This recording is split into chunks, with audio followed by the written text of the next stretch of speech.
Morning, everyone. The Senate Committee on Banking, Housing, and Urban Affairs will come to order. Today's hearing is in a hybrid format. The two witnesses are here in person in front of us with family members, and feel free to introduce them when your time comes. Thank you for joining us, all of you.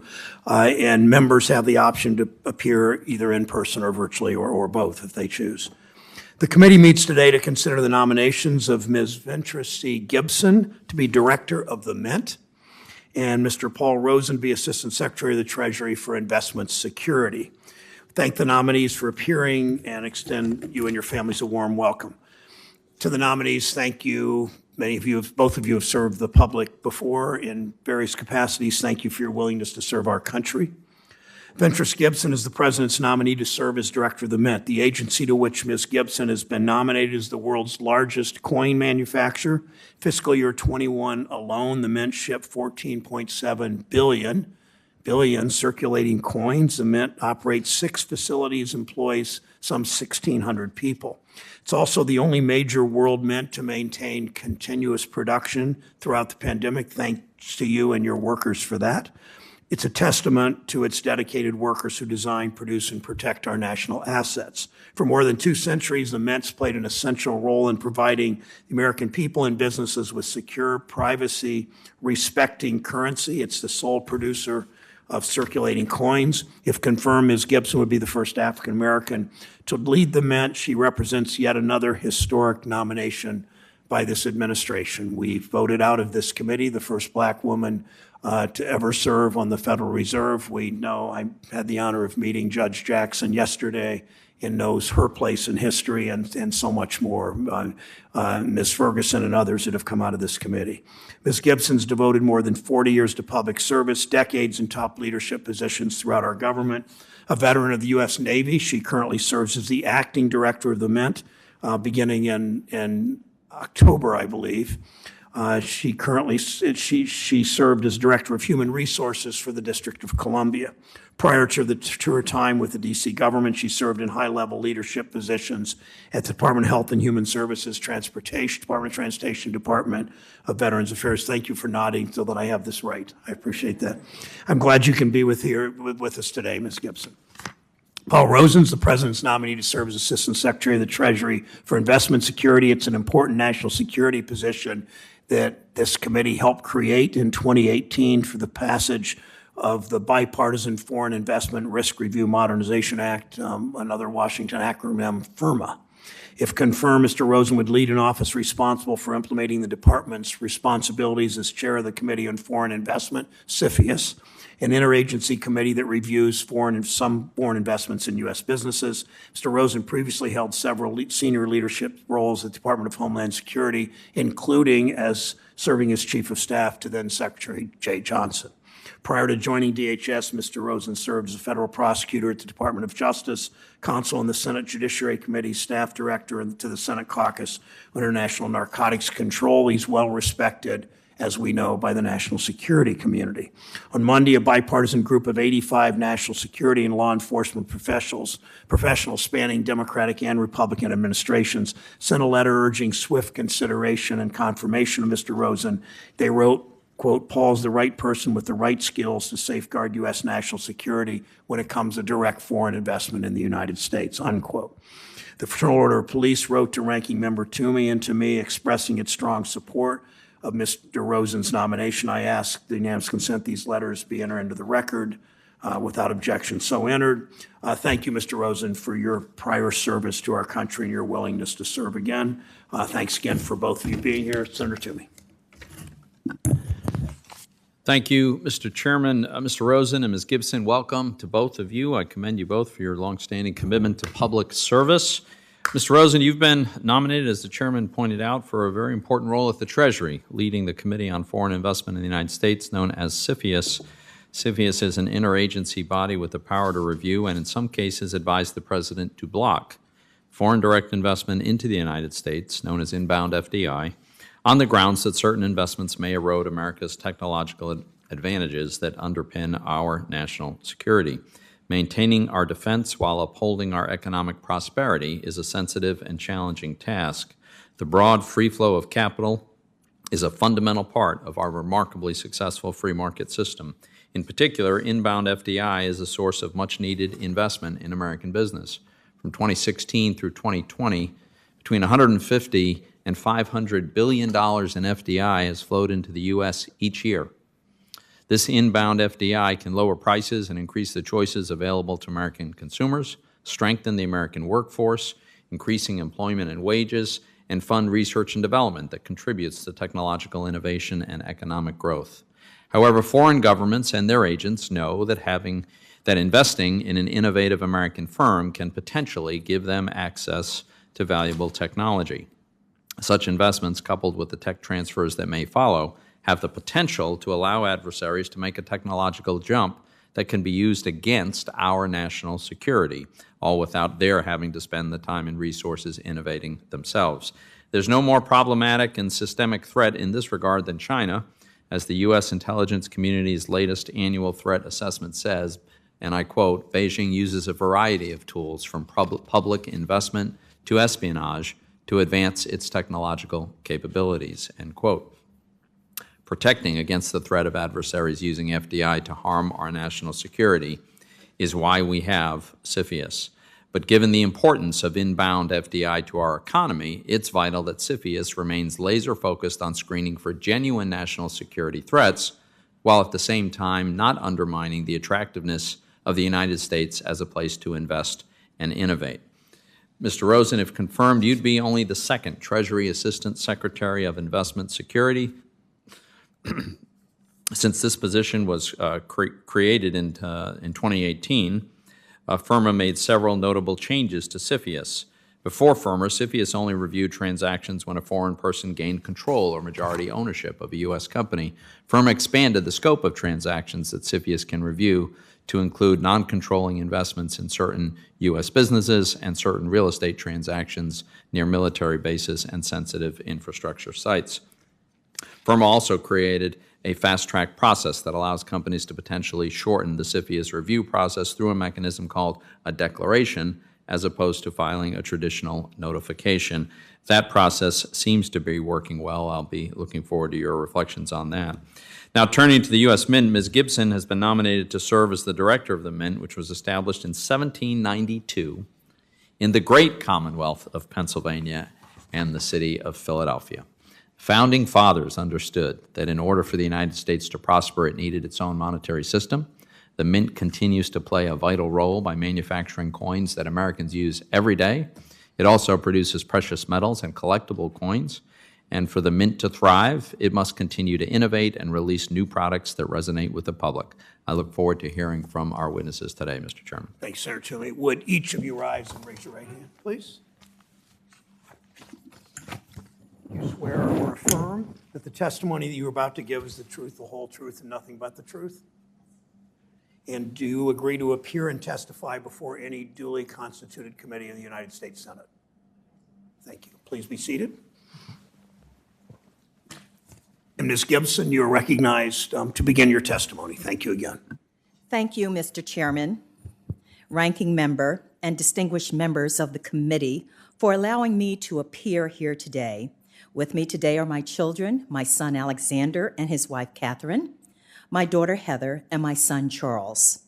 I am honored that the President nominated me to serve as the Director of the United States Mint, a responsibility that I do not take lightly. And I would like to thank Vice President Harris, Secretary Yellen, and Deputy Secretary Adeyemo for their support. My career in public service began more than 40 years ago. When following high school, I joined the United States Navy.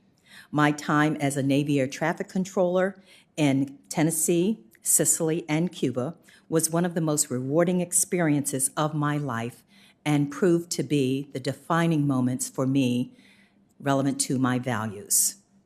After military service, I continued to serve my fellow veterans for 23 years at the Department of Veterans Affairs. At VA, I advanced from an entry-level professional to one of VA's most senior executives, Deputy Assistant Secretary.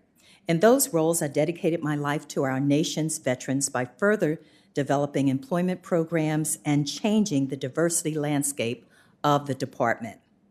In January 1998, I led the development of the Office of Resolution Management at VA, where I was responsible for handling the department's unlawful discrimination complaints and its alternative dispute resolution cases. I was also responsible for the development, articulation, and delivery of the department-wide human resource policies, programs, plans for 260,000 employees.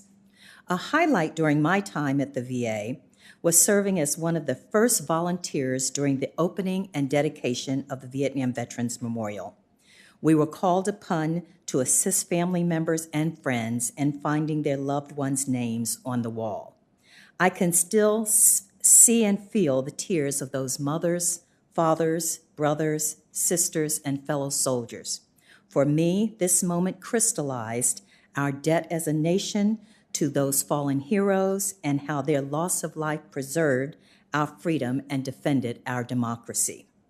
In 2003, the former administrator for the Federal Aviation Administration, Marion Blakey, asked me to join her team as FAA's most senior human resource executive. In that role, I stabilized a human resource environment in the middle of a transition to a centralized model without negatively affecting the agency's mission. Then, in 2011, I retired after 35 years of federal service. In 2014, I was pulled from retirement and appointed to the Department of Health and Human Services as the Deputy Assistant Secretary for HR. In that position, I worked with the Office of Personnel Management on several initiatives that led to flexible hiring programs and the future of the federal workforce. In 2015, Mayor Muriel Bowser appointed me to her cabinet as the city's top Director of Human Resources, where I transformed the district's HR program into a high-performing, results-oriented organization where I managed a $1 billion health benefits program for 80 agencies and 37,000 employees. Last fall, I was honored to join the U.S. Mint as its Deputy Director. The Mint has a rich and meaningful history, and it is the largest and most respected mint in the world. I would consider it a privilege and an honor and another defining moment in my life if confirmed to be the director.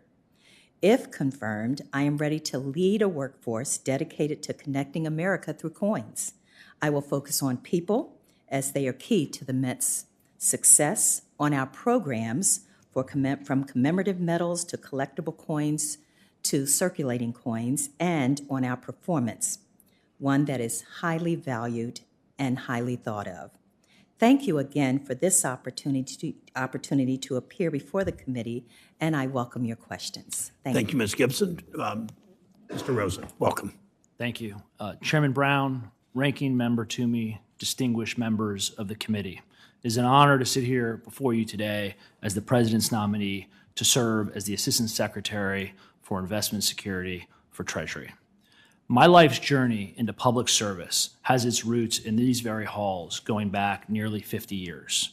In 1973, my parents met working in Congress. My father, from California, a legislative assistant, and my mother, originally from Southeast Washington, D.C., a legislative secretary, both working for Yvonne Brathwaite Burke, the first African-American congressman elected from California. My parents were drawn to Capitol Hill by a desire to serve, which was a value instilled by their parents, including my grandfather, who enlisted in the Army to fight as a corporal in World War II, and my grandmother, who spent 34 years working at the U.S. Census Bureau. My parents married and relocated to California, where they raised my brother and me, instilling in us the same values of service, integrity, and hard work.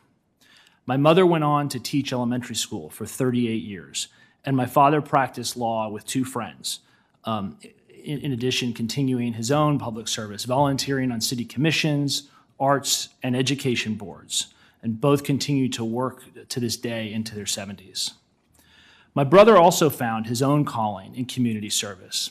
After a long and difficult battle with addiction, he became a counselor at a rehabilitation facility that helps at-risk youth, speaking to schools and students and adolescents, trying to arm them with healthy tools to cope with the stresses of life.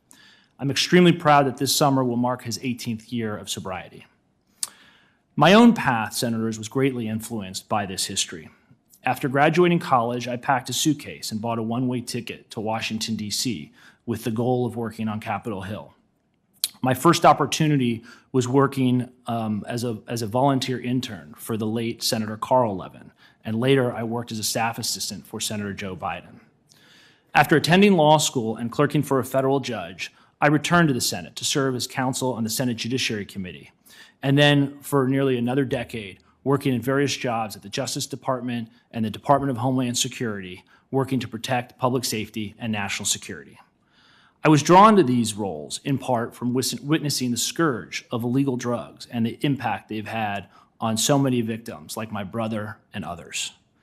And like my parents did a half century ago, I met my wife on this journey, and we're blessed to have a beautiful baby girl. And Casey is with me here today, while our daughter is home in California with her grandparents watching the hearing. I can't thank them and our entire family enough for their love, support, and sacrifice. Senators, the Committee on Foreign Investment in the United States, or CFIUS, plays a vital role in protecting U.S. national security. As technology advances at warp speed and the intentions and capabilities of our adversaries expand, CFIUS and the talented career professionals who support it are critical gatekeepers in protecting the United States from malign foreign investment while continuing to promote an open investment environment. And there is perhaps no more consequential time in our history than now to make certain that working with this committee, CFIUS is successful in executing on its national security mission. My professional path, experiences, and values have prepared me well to fulfill the role of Assistant Secretary. My work as a prosecutor, senior government official, and national security lawyer uniquely positioned me to fully and faithfully execute Congress's statutory mandate in the landmark Foreign Investment Risk Review Modernization Act, a vitally important bipartisan tool that updated the framework, authorities, and functions of CFIUS. Senators, if confirmed, I would be honored to serve alongside the talented and dedicated career professionals in the Office of Investment Security and International Affairs to preserve an open investment environment that supports economic growth and innovation while protecting U.S. national security interests. Thank you, and I look forward to your questions. Thank you, Mr. Rosen. Start with you, Ms. Gibson. According to New York Times, an internal report commissioned last year by the Mint found the organization had, their words, a culture problem marked by implicit bias, unfair hiring practices, racial tension. This reporting is extremely troubling to us, and I assume to you. As someone with decades of experience engaging in executive oversight and workforce development, you laid your career out beautifully, I thought. Building inclusive teams within government agencies, you understand the importance of addressing culture issues directly. I know you're new to this agency. I know that report came out. That report was from September. You joined the next month. What have you been doing in the months that you've been acting director in your current capacity to address these issues? What plans do you have to continue this work if confirmed? Thank you, Chairman, for the question. Since I've joined the Mint in October of last year, and after having digested the report and using it as a pre-decisional document in action planning going forward, I've put in place what I call a blueprint for change.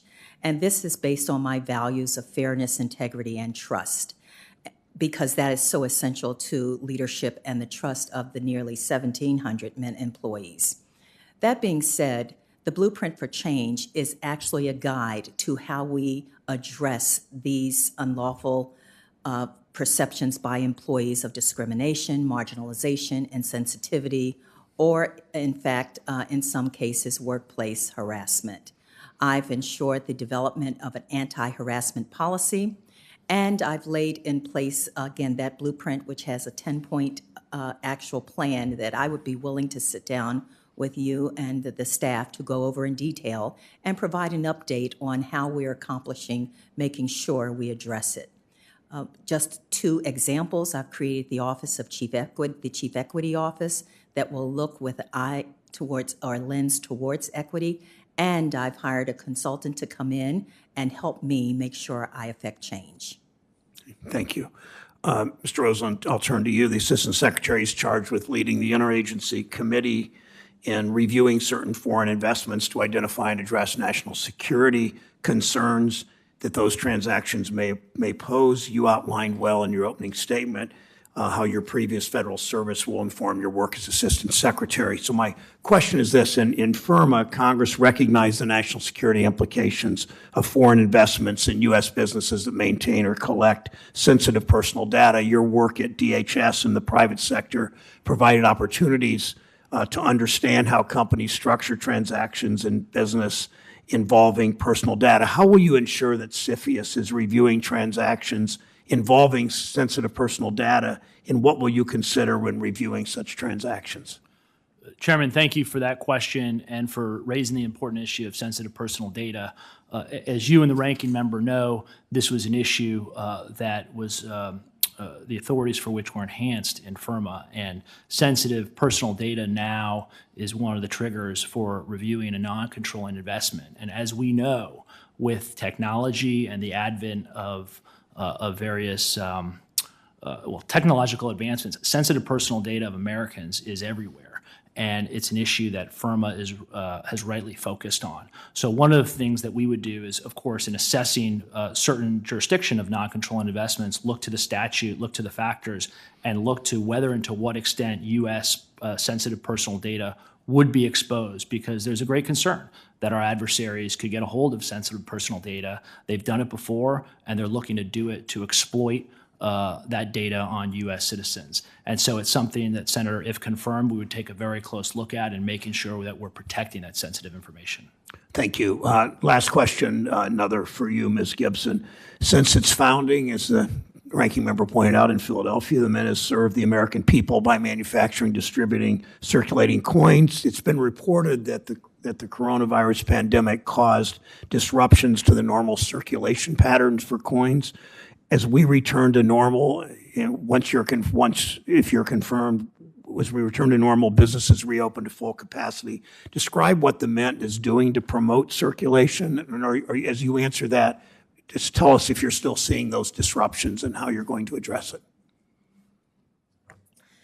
As you can appreciate, Senator, thank you for the question, sir. The U.S. Mint is an operational arm of the currency that we produce in the United States. And at the Federal Reserve's request, we deliver. And we have delivered all coins requested by the Federal Reserve for distribution to the banks. That being said, we also have looked at what flowback is. We've participated in the U.S. Coin Task Force that made recommendations on how we can get coins back flowing from the nearly 128 million homes that during the pandemic have kind of kept coins without negotiating them through our economy. And we also are looking at, we have a program called Get Coins Moving. I did a press release last week to just out there to as many of the media as possible, saying, hey, bring the coins, let's get them back into the economy. Thank you. Senator Toomey. Thank you, Mr. Chairman. Mr. Rosen, as you know, when FIRMA was passed, it dramatically expanded the scope of transactions that would be subject to CFIUS review. And CFIUS seems to have stepped up and significantly increased the volume of transaction that it has looked at, evaluated, many under the declaration process, which is the faster process of getting to an approval. But certainly, CFIUS has its hands full with this volume of transactions. I am concerned that we should not, certainly anytime soon, add to the burden or create distractions or meddle with CFIUS's core mission, because it's a big job and it's a very important job. I guess I'd like to get your perspective on how you think about the specific national security threats that arise from China in particular when it comes to acquiring American technology. So briefly, your assessment of the nature of this threat, how serious is it, and how do you view how CFIUS is currently managing that? Senator, thank you for that question and for raising this critical issue. The threat from China, frankly, is significant. It's a strategic economic competitor. It's engaged in conduct that is adversarial against our national security interests. they're engaged in acts of stealing intellectual property, technology, and the like. You cited the Intel assessment. It's a threat that I think we need to be very, very focused on, Senator, and it's one that I take very seriously. In terms of how the committee would approach that threat, frankly, Senator, I think you and others in FIRMA provided significant tools to examine and go after that threat, and they're tools that I would intend to use. For example, the non-notified transaction process, very important. Monitoring and compliance issues, very important. The jurisdictional issue of being able to look at transactions intended to evade CFIUS jurisdiction, very important, because I think we need to be focused on the threat in front of us, but also the threat of tomorrow. So in my opening remarks, I mentioned how important inbound FDI is to the American economy. Yeah, I assume you agree that that is an important asset for our economy. Yes, Senator. So my question is, given the importance of FDI and given that CFIUS can review and intervene and even block FDI, how do you both safeguard critical U.S. technology but at the same time avoid becoming a cumbersome obstacle to legitimate FDI? And sort of a related question, how do you make sure that CFIUS does not become a tool for just protectionism? Senator, thank you for raising that and for the question. On the first, it is a balance. We need to make sure, and if confirmed, I would engage in this, make sure that we are efficiently and effectively moving transactions. Moving benign investment through the process is a very important piece of the CFIUS review. Predictability and certainty in the business community, very important, all while focusing on national security, are things that I think the balance needs to be struck. You've raised those two pieces. I think moving forward from a CFIUS operational perspective, I think those are the things that, if confirmed, I would be looking to work with this committee on in striking that balance. Thank you. Ms. Gibson, as I mentioned in my opening statement, the Mint needs to continue to innovate and to release new products that resonate with the public. That includes collectibles. Two examples I wanted to ask you about: the Morgan & Peace silver dollars. My understanding is that in 2021, the Mint released popular new versions of each of these coins, and they sold out within minutes. But in 2022, I understand the lack of availability of silver has caused a suspension of the production of these coins. I've been approached by stakeholders who are very concerned that if we skip a year's production, 2022, and wait until 2023 to resume production, that that'll have an adverse negative impact on the attractiveness of the series, the value of these coins. So I'm wondering, is it possible to actually produce these coins in 2022 rather than just waiting until 2023? Thank you, sir, for the question. The Morgan & Peace program was highly popular. As you mentioned, it sold out in minutes.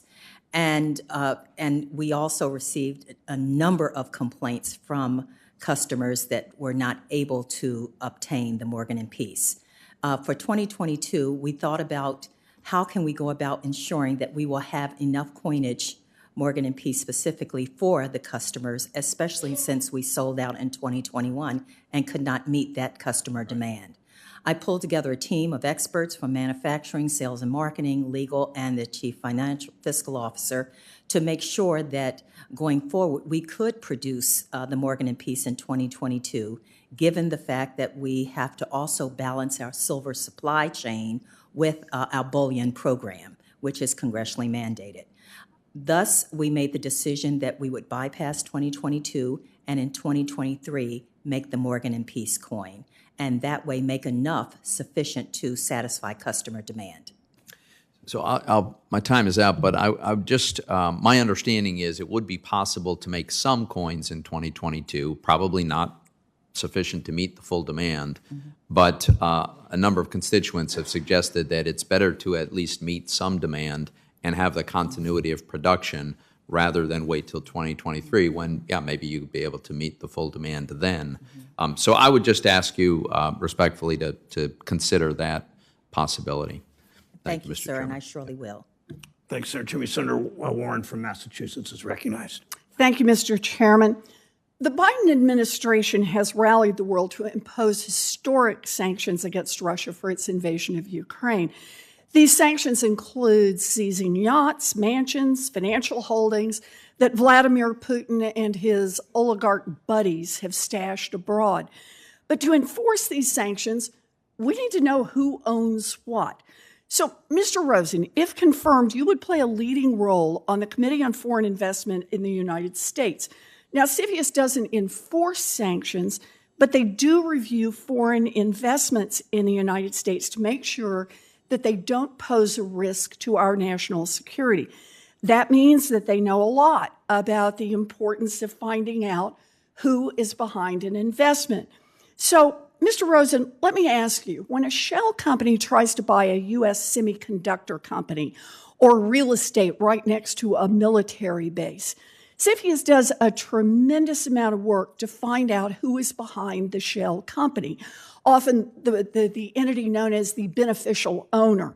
So why is it so important to national security that we know the actual identity of who's investing in the United States? Senator Warren, thank you for that question. Certainly understanding where money is coming from, who is controlling the money, what does that flow look like, are key considerations in any national security risk assessment. But CFIUS only reviews a few hundred transactions a year, and it focuses on investments that lead to foreign control of important U.S. businesses. That's its special niche.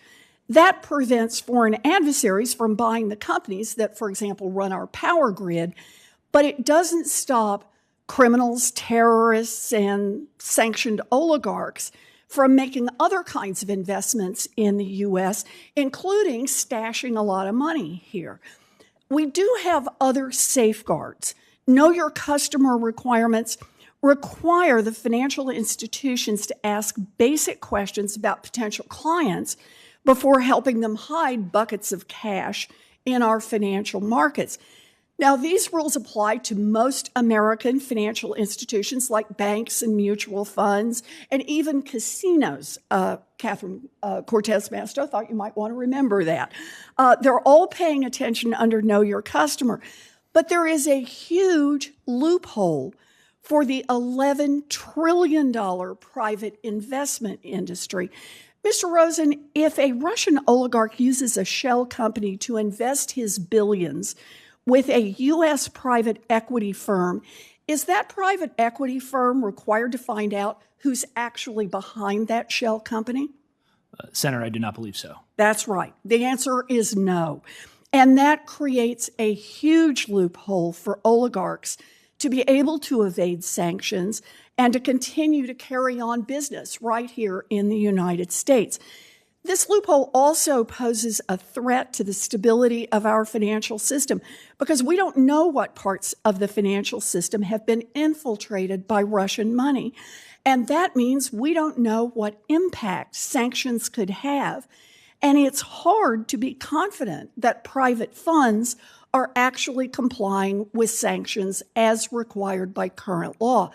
So, Mr. Rosen, do you agree that it is a threat to both national security and financial stability to allow private investment companies to blindly accept cash of Russian oligarchs, not to mention money from human traffickers, drug lords, and terrorists? Senator, I certainly believe that beneficial ownership inquiry analysis is a key national security consideration, particularly when it comes to CFIUS. Good. You know, last year, the Biden administration committed to fixing this loophole, but Russia's invasion of Ukraine has made it clear we don't have any time to waste here. With every day that passes, Russian oligarchs and government officials continue to profit from illegal investments in the United States. That's why I sent a letter last week to the Treasury Department and the SEC asking them to immediately close the Know Your Customer loophole for the private investment industry. The United States has led the world in imposing strong sanctions against Russia, and we must use every tool possible to enforce those sanctions. Thank you, Mr. Chairman. Warren, Senator Cortez Masto from Nevada, where there was once a mint in Carson City and now a Absolutely. museum, right? That's absolutely right. I was going to lead with that. Oh, sorry. I'm sorry. I was going to lead with that.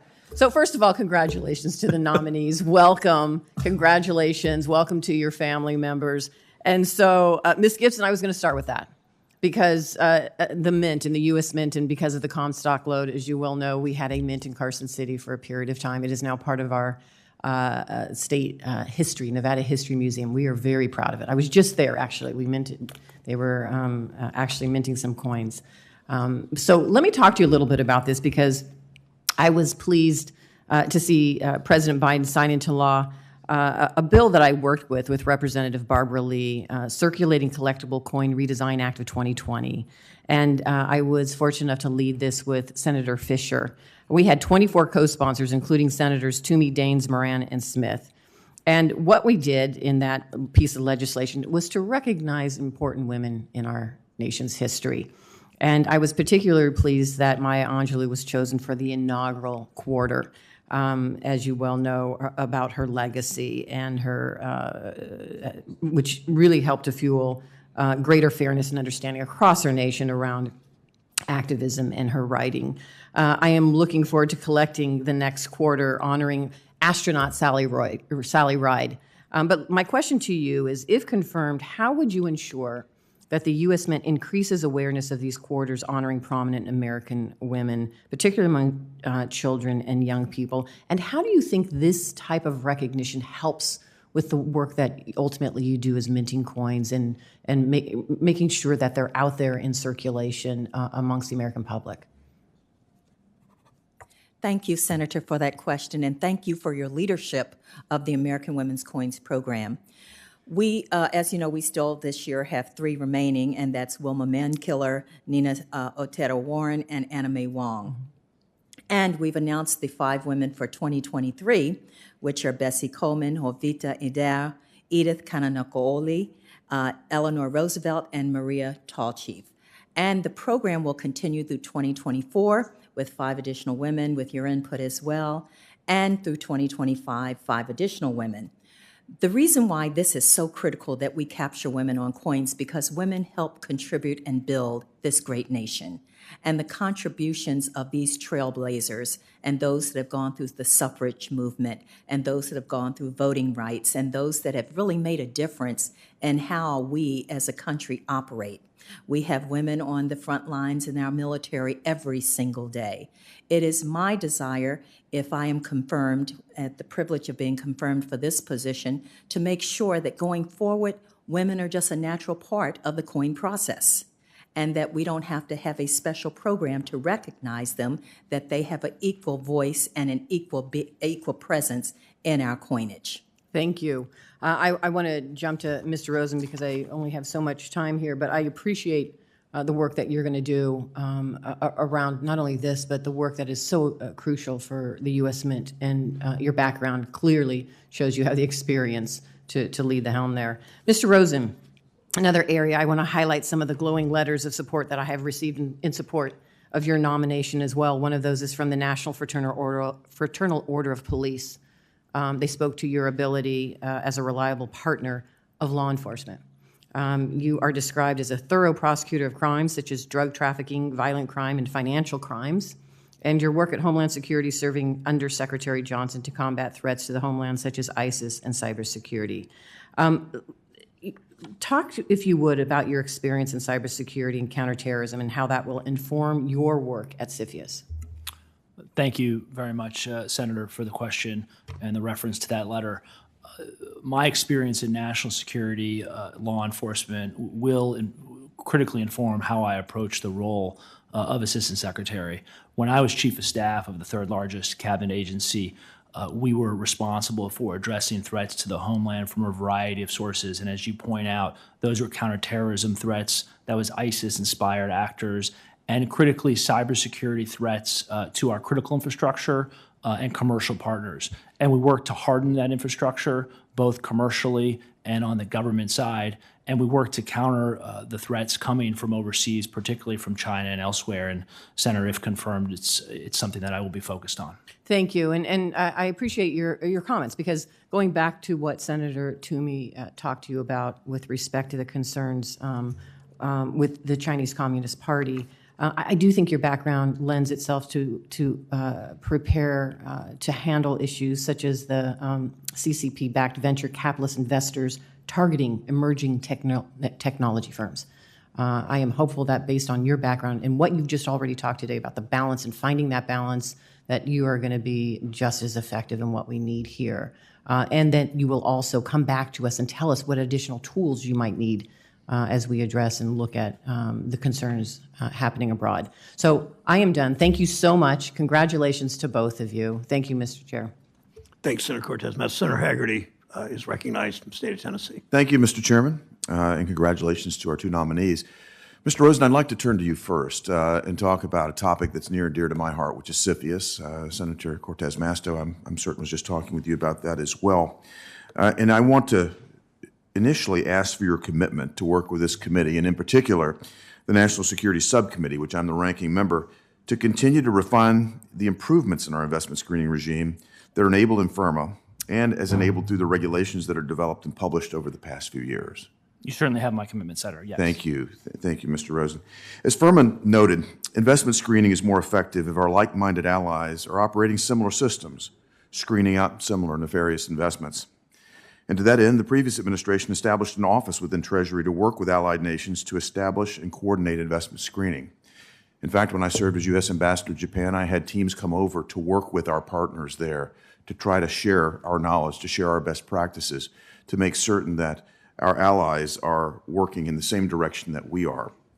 I think we're all much better off when we have coordinated screening in that manner. We've seen a lot of positive movement in that direction, and we've got more than a dozen countries now strengthening or expanding their systems. So I'd like, Mr. Rosen, if you just talk for a few minutes, if you would, about your priorities for engaging with our allies to further synchronize our systems.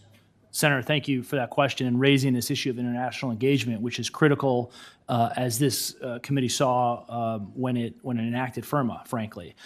As we get stronger through the implementation of FIRMA and our systems do a better and more thorough job of screening foreign direct investment, we do need to be increasingly cognizant that those malign actors are going to go to our partners and try to get at that critical technology, that critical infrastructure, that know-how, as you point out, through other mechanisms. And so working with our allies, it will be a priority of mine to help them build up their capabilities like we built ours up in FIRMA.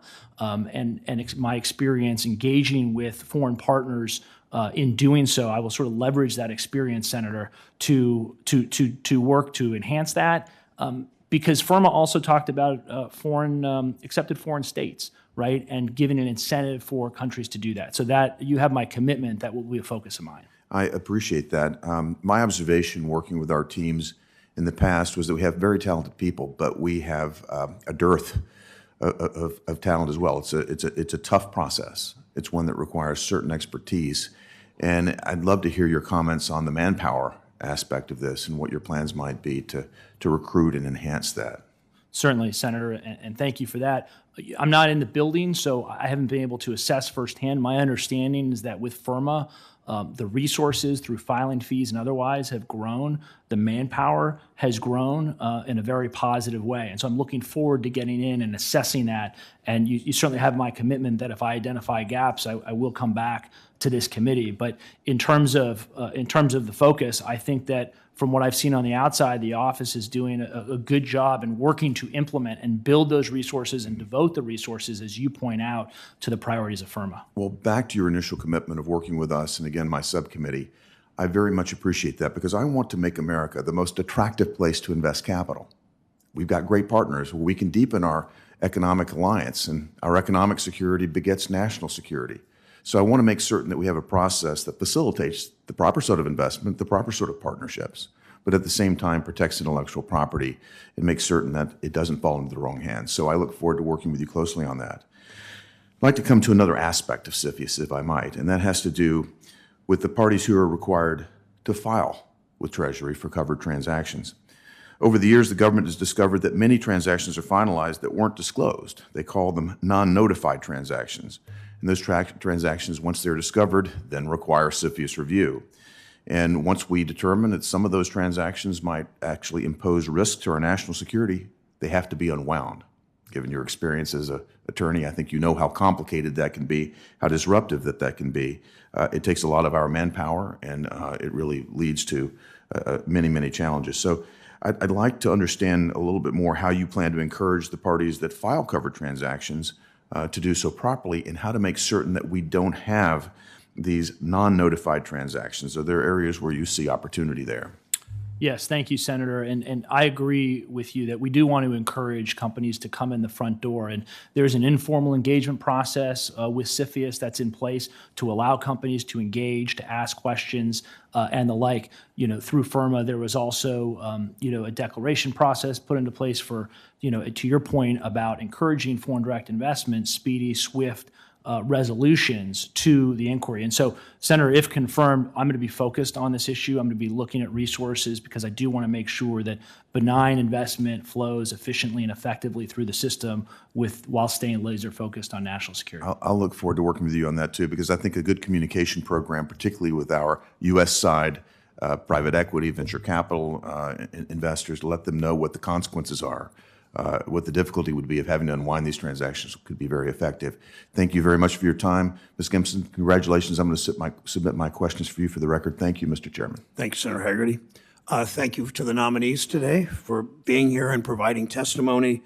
I hope we work together as a committee to move forward quickly on the nominations of both these two qualified nominees. For senators who wish to submit questions for the hearing record, as Senator Hagerty said he plans to, those questions are due close of business on Monday, April 11th at 5 p.m.